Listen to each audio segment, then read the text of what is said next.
ఎవరైతే సంఘములో దేవుని ఆత్మశక్తి కలిగి ఉంటారో, ఎవరైతే దేవుని సన్నిధికి ప్రాధాన్యత ఇస్తారో, ఎవరైతే దేవుని సన్నిధిలో మోకాళ్ళ అనుభవం కలిగి ఉంటారో, ఎవరైతే దేవుని నామములో ఎక్కడ 2-3 కూడిన నామమున ఏకీభవిస్తారో, అక్కడ ఏమొచ్చిందంట?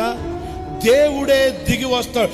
దేవుడిని భూమి మీదకి దింపే విశ్వాసులు ఉంటారే, ఏ రోజు రాజు అన్నాడు, వాళ్ళని పట్టుకోవాలన్నాడు. హల్లెలూయా. అపవాది ఎవడు పడితే వాడు వెనకాల పడడో, దేవుని సంఘానికి ప్రాముఖ్యత ఇచ్చేటువంటి మీరంటలే. హల్లెలూయా. ఏది ఏమైనా మందిరంలో కూర్చోవాలి, ఏది ఏమైనా మోకరించాలి, పరిస్థితులు ఏదైనా, ఎదురయ్యేటువంటి కష్టం ఏదైనా, ఉన్న ఇబ్బంది ఏదైనా, ఇరుకు ఏదైనా, దేవుని సన్నిధికి వచ్చి కూర్చోవలసిన సమయం వస్తే వంగే మోకాలు మొదటిది నాదే అని ఎవరైతే ఉంటారో, అపవాది వాడి టార్గెట్గా అమ్మడబడతాడు. హల్లెలూయా, హల్లెలూయా. నీ భక్తి గురించి దేవుడు కాదు సాక్ష్యం ఇచ్చేది, దెయ్యం కూడా అప్పుడప్పుడు. ఏ రోజు చెప్పాడు, అందరిని పట్టుకోవద్దు, ఉపయోగం లేదు అందరి వల్ల.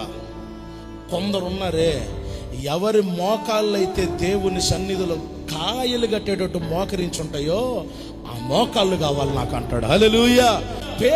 పేతురు ప్రార్థించేటువంటి సంఘము గురించి హేరోదు సాక్ష్యం చెప్తున్నాడు. ఆ సంఘములో కొంతమంది ఉన్నారు, వారిని పట్టుకొని రావాలి. వీరు ఎలాంటి వాళ్ళంటే, వీరు పరలోకాన్ని కదిలించేటువంటి వారు. వీరి భక్తి ఎలాంటిదంటే, కేవలము నామమాత్రపు భక్తి కాదు, అవసరాల కోసం వెంబడించే భక్తి కాదు, దేవుని దగ్గర నుండి కార్యాలు తీసుకోపోవడానికి వచ్చే భక్తి కాదు, దేవుడి దగ్గర నుంచి ఉద్యోగాలు తీసుకోపోవడానికి వచ్చే భక్తి కాదు, వ్యాపారాలు వృద్ధి చేసుకునే భక్తి కాదు, లేకపోతే మంచి సంబంధాలు వచ్చేటువంటి భక్తి కాదు. ఇది ఎలాంటి భక్తి అంటే, ఏ స్థితిలోనైనా మరణ పర్యంతము వరకు నీ కొరకు నమ్మకమైన సాక్షిగా జీవిస్తానని బాప్తీసం పొందిన దినాన ఏదైతే వాగ్దానం చేశారో, అనుదినము ఆ వాగ్దానాన్ని భయముతో వణుకుతో కొనసాగించే విశ్వాస సమాజం ఎక్కడైతే ఉంటుందో, అపవాది వాడి గురించి సాక్ష్యం ఇచ్చాడో వారిని పట్టుకోవాలని చెప్పి. హల్లెలూయా.